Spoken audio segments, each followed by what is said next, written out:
आप देख रहे हैं हाई न्यूज राहुल शर्मा के साथ।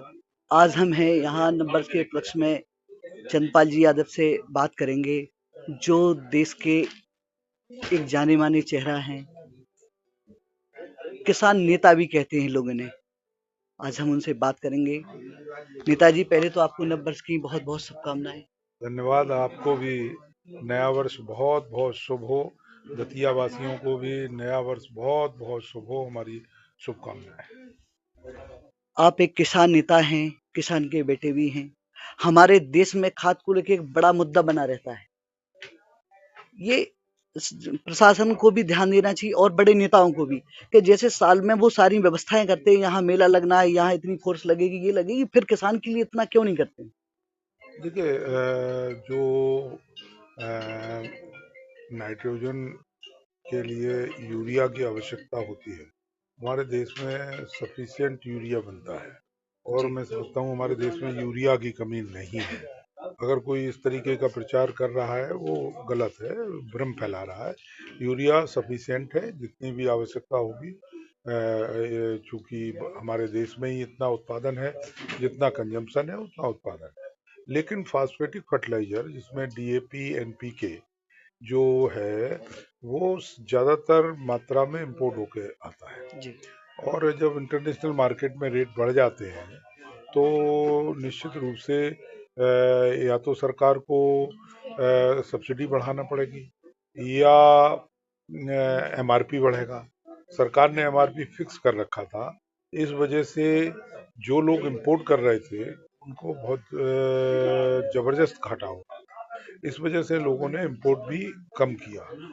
अभी सरकार अगर सब्सिडी देने की व्यवस्था करेगी या एमआरपी बढ़ेगा तो निश्चित रूप से सफिशिएंट मात्रा में लोग इंपोर्ट करेंगे और फिर उसकी कमी समाप्त हो जाएगी। क्योंकि जो फास्फेटिक फर्टिलाइजर है उसका रॉ मटेरियल सब विभिन्न देशों से इंपोर्ट होकर के रॉ मटेरियल भी आता है।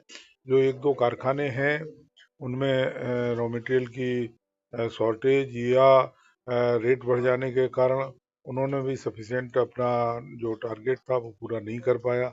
इसलिए यूरिया की कमी रही, एनपीके की कमी रही हम लोगों के बीच में। लेकिन यूरिया की कमी नहीं रहेगी, या डीएपी और एनपीके की कमी रही, सॉरी, डीएपी और एनपीके की कमी रही है। यूरिया हमारे यहाँ सफिशिएंट है और यूरिया उपलब्ध रहेगा।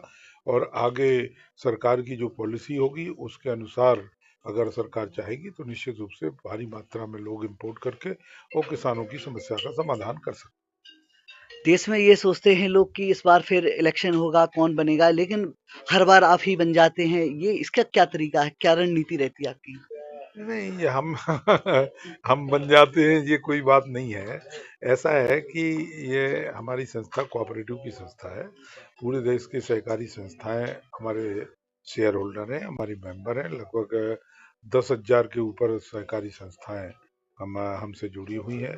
10,000 लोगों के बीच से जो है चुन करके पूरे देश से के 10,000 जो लोग हैं उसके बीच से चुन करके हम लोग आते हैं। कोई ऐसा नहीं है। ये चूंकि लोग महसूस करते हैं कि हम लोगों ने संस्था के लिए जो काम किया है बेहतर है। संस्था को जहां हमने मजबूत करने का काम किया है, वहीं जो हमारे संस्थाओं का उत्पादन बढ़ा है, आर्थिक रूप से हमारी संस्थाएं मजबूत हुई हैं। हमने डाइवर्सिफिकेशन भी किया है। हमने जो उत्पादन था उससे कई गुना उत्पादन जो है शुरू करा दिया। तो ये सब चीजें होने के कारण मैं समझता हूँ कि लोग ये महसूस करते हैं कि संस्था बेहतर ढंग से चल रही है। जो शेयर होल्डर हैं 10,000 हमारे, उनको तो क्या है, उनका इन्वेस्टमेंट है, उनको डिविडेंड चाहिए। जी। हम 20% डिविडेंड देते हैं जो कहीं नहीं मिल सकता। मतलब हमारा इतना कारोबार है, हम इतने अच्छे तरीके से संस्था का संचालन करते हैं हम लोग, हमारे बोर्ड ऑफ डायरेक्टर्स, जिससे 20% हम डिविडेंड जो है शेयर होल्डर्स को देते हैं, जिससे शेयर होल्डर प्रसन्न है और शेयर होल्डर को लगता है कि बेहतर काम हो रहा है, इसलिए लोग हमें चुन रहे हैं। बीजेपी एक रणनीति तैयार कर रही है, एक देश एक चुनाव का। अगर ये चीज लागू हो जाती है तो इससे देश को कितना फायदा होगा, ये होना चाहिए या नहीं? नहीं, ये अगर हो जाए तो अच्छा है। कोई इसमें कोई दिक्कत की बात नहीं है। ये तो एक अच्छा काम है कि अगर एक साथ एक चुनाव होंगे तो निश्चित रूप से जो है आने वाले समय में जो लोगों को काम करने का मौका नहीं मिलता, यहाँ काम करने का भी मौका मिलेगा। और दूसरी तरफ खर्चे भी कम होंगे, बार बार चुनाव में नहीं जाना पड़ेगा। अगर इसको बेहतर ढंग से किया जाए, अच्छे मन से किया जाए, तो निश्चित रूप से अच्छा काम है। लेकिन अगर कोई इसमें राजनीतिक षड्यंत्र है तो निश्चित रूप से फिर वो देश के लिए ठीक नहीं है। अभी आपके उत्तर प्रदेश से होते हुए हमारे बागेश्वर महाराज जी, जो हमारे सनातन के आज एक बड़ा चेहरा माने जाते हैं, ये हिंदू राष्ट्र की बात करते हैं, तो क्या है ये हिंदू राष्ट्र बनना चाहिए या नहीं? अरे यार, जहाँ सब लोग ज्यादा से ज्यादा लोग रहते हैं उन्हीं का राष्ट्र होता है। जिस गांव में जिस कम्युनिटी के लोग ज्यादा हैं उन्हीं का गांव कहलाता है। तो अगर यहाँ हिंदू ज्यादा हैं तो हिंदू राष्ट्र तो है ही, कि हम दूसरे लोगों को भगा थोड़ी ही सकते हैं। हमारे संविधान में जो धर्मनिरपेक्ष शब्द लिखा है, समाजवाद शब्द लिखा है, उसको कोई कैसे बदल सकता है? तो जो हमारे संविधान की संरचना है, उस संविधान की संरचना के अनुसार ही हमें आगे बढ़ना पड़ेगा। हम तो किसने मना किया हिंदुओं को अपने पूजा करने से या हिंदू धर्म के प्रचार प्रसार करने से?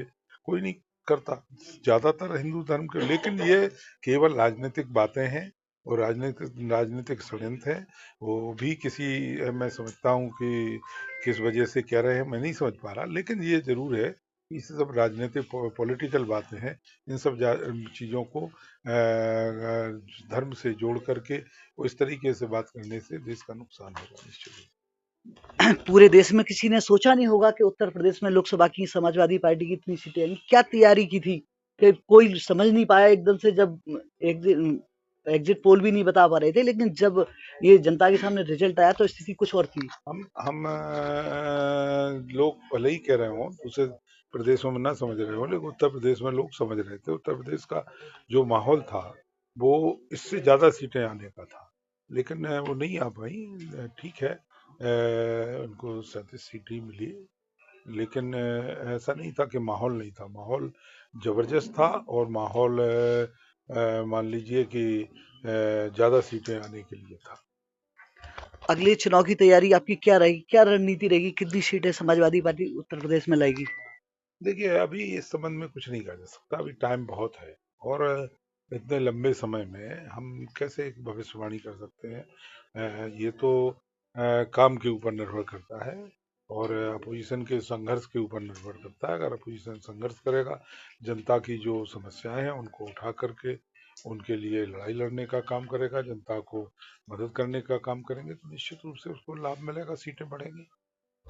आप धरती पुत्र कहे जाने वाले हमारे मुलायम सिंह जी, जिनका सारे लोग सम्मान करते हैं, आप उनके साथ राजनीति की, अब उनके बेटे के साथ राजनीति कर रहे हैं, दोनों में क्या डिफरेंस है राजनीति करने में? अरे, हम समाजवादी पार्टी के साथ राजनीति कर रहे हैं, कोई डिफरेंस नहीं। ये थे हमारे साथ चंद। जब झोंक लगा, सुगंध उड़ी, मुंह में पानी और भूख बढ़ी, बढ़ा ये हर व्यंजन का स्वाद, मिला है इसमें माँ का प्यार। गोविंद मसाले जो खाने में डाले हैं, आपस में अपनों का प्यार बढ़ा दे रे। गोविंद मसाले, मसाले जो रिश्ते बनाए।